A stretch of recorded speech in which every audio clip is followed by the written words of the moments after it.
As a federal student loan borrower, one of the things when it comes to the student aid account, majority of borrowers who utilize StudentAid.gov, you use it to log into your student aid account. But there's more than just logging into your student aid account when you go to the student aid website. And that's the thing with being a federal student loan borrower, we have to make sure that we have an understanding of everything when it comes to our federal student loans. Because even though right now I know there's a lot of information, there's a lot that is going on with federal student loans. And sometimes we're just focused on going into repayment and not necessarily knowing what is taking place on the back end of these federal student loans. How exactly did the system become as it is right now? But we have to know that. And I mean, for everyone, it may not be your cup of tea to understand how things work. But for me, I love to know how things work. I love to know how the process is. I love to know what procedures and all of those things that are happening, what went into this entire system and the reason why it is today. And like I said, usually when you use the student aid website, you go to StudentAid.gov. The first thing you do is just log in. You go straight to your account. But what's important to know about the student aid website, every single thing on this website is important information and things that you should know, okay?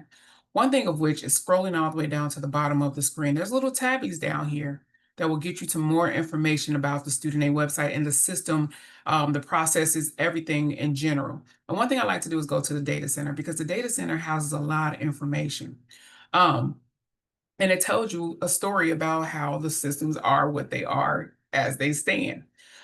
So let me just show you some things, okay? And if this isn't your thing, hey, if you just want to go into your student aid account and just stick to your loans, you have every right to do that. But for me, I like to know how things work. So one of which, when you go into the data center, it shows you everything about the back end portions in a sense on how things are being processed on the end, how the student loan system is operating. Not only that, it also shows you the business side of it. So there's where the contracts are with the loan servicers, any complaints, it shows you the reports, everything that is happening with programs like borrow defense to repayment, public service loan forgiveness, closed school discharges, all of those different programs. It shows you where the Department of Education is with processing those particular applications, what the performance of those programs are. Okay. So one thing about student aid data. So if you we went to the data center and you get your list here, we can go to student aid data, school data, FEL, FFEL, program lender and guarantee agency, business information resources. But we're going to go to student aid data first, and then we'll come back and go to the business part of it.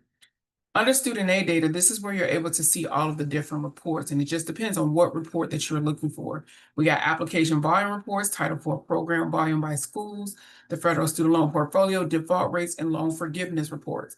Now, I did a video previously about the lawsuit against the Department of Education by the American Federation of Teachers suing them. Go back a video, you'll be able to see that. But here's where you can see the loan forgiveness reports, the borrow defense report, teacher loan, public service loan forgiveness, automatic closed school discharge report, all of that information there. And if you're someone who put in a borrow defense application, I'm gonna do a separate video about borrow defense. There's just a lot with that in general.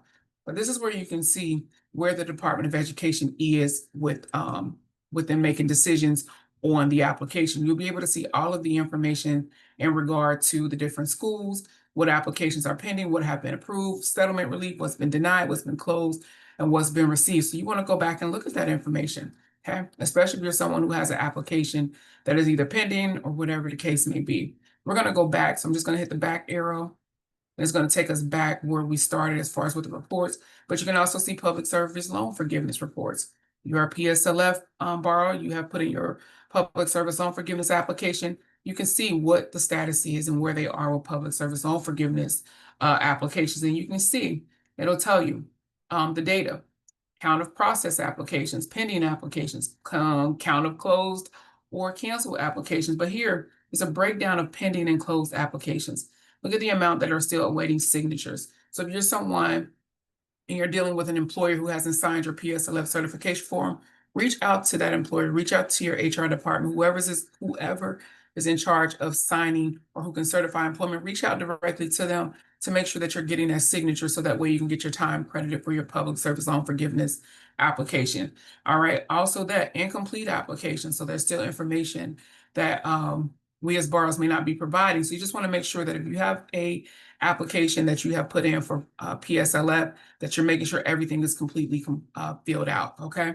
All right, but we'll go back. We're going to go back again, and I'm going to show you one more area because I like to know, like I said, I like to know what is happening on the back end with these student loans, because that's the thing. I think if we become more informed and we understand things a little bit more to see what is happening, then we can protect ourselves. We know what is taking place behind the scenes. So when they try and gaslight us with information, we're like, oh, no, no, no, no, no. It's right here. Okay. So business information resources is another space I like to look at on the Student Aid website. Because one thing I like to see is as far as what is happening when it comes to these servicers.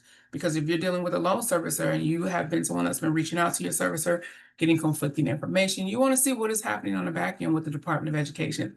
Not only that, I like to look at the contracts. I want to know exactly what does this contract state with the Department of Education and these loan servicers. But you can look at the servicers' compliance reports, customer satisfaction scores, and then here, like I said, I like to look at the contracts. Also here, FSA feedback systems report. That is what it is called. If you need to file a complaint, you can use the feedback report in order to do that.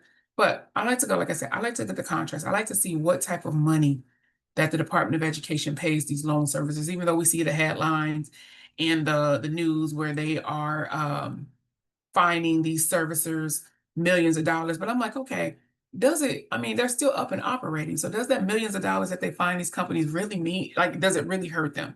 So I like to go look at the contracts, okay? Not only that, not just looking at the contracts, but knowing what the contract states. What is the language that's in the contract? What things can we use as borrowers in these contracts to help ourselves? So I go through them. I like to go read them, and it'll take you directly to StudentAid.gov, okay? So I just scroll through it, looks at all the award details when they went into the contract date and any changes that were made, all the description. So I just go into the document itself. This is where I click. And mind you, these contracts, they don't always be just small contracts. There are lots of pages. But for me, I just like to skim through because I want to see exactly how things are structured on the back end. How are these companies being paid?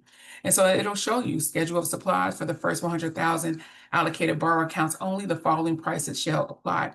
And they show you how much that they make. And look at that, borrowers in school status and grace, borrowers in default, and they get different amounts depending on what your status is. And so you think about, and this isn't me just saying that servicers just do things, but just think about if they're making a certain amount of money, depending on what the status is of a borrower, is the intent, at the end of the day for them to actually, do their job properly, or do they stand to make more money off of me as a borrower if I go into default, or if, misinformation is provided to me, things of that nature. So I think about that when I look at these contracts and, with the amount of things that are happening with these student loan services, and you look at how they are paid, based on, what type of borrow is assigned to them. I'm like, okay, wait, okay, maybe that's just me. But I look at that, and I also look at what the Department of Education in the contract, also what other things are in here.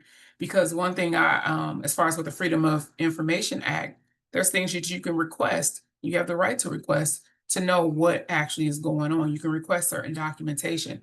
And I look through the contract to see what things can I request, if need be, through the Freedom of Information Act, if I want to learn more about the contracts and things of that nature and the workings of these loan services. Not only that, when you scroll down to the bottom of the contract, like I said, I go through the contracts. It shows you what they are bound to as far as under this contract, things that they are supposed to do as a not-for-profit business, what the servicer shall. And I read through some of these because I'm like, okay, if any of these terms are broken in this contract, this is a contract. If these things happen, then how are they still in business if they are not abiding by the terms of the contract? And I know the Department of Education, since it's a contract with them, they can decide on how to punish. But at the end of the day, I'm looking at that because I want to know, how are you still in contract if certain things, like it tells you, the servicer shall perform, the servicer shall, the servicer shall. And if they're not doing that, okay. But these are just on ways, and I'm going to keep these kind of videos going because we got to be more informed out here. We got to know how to protect ourselves. There's a lot that's coming up with changes to repayment plans and how borrowers are going to be able to access federal dollars. Not only that, we have a lot of borrowers who have been harmed through this system, and you just, not knowing how to protect yourself or what information to request, what to look out for. And these are just things that we have to learn if we're going to continue to borrow federal dollars, and for those who are just even in the system, just how to protect yourself and what things to look out for, and what documents you need to request and what things to look for within your own student student loan account. All right, stay tuned for the next one.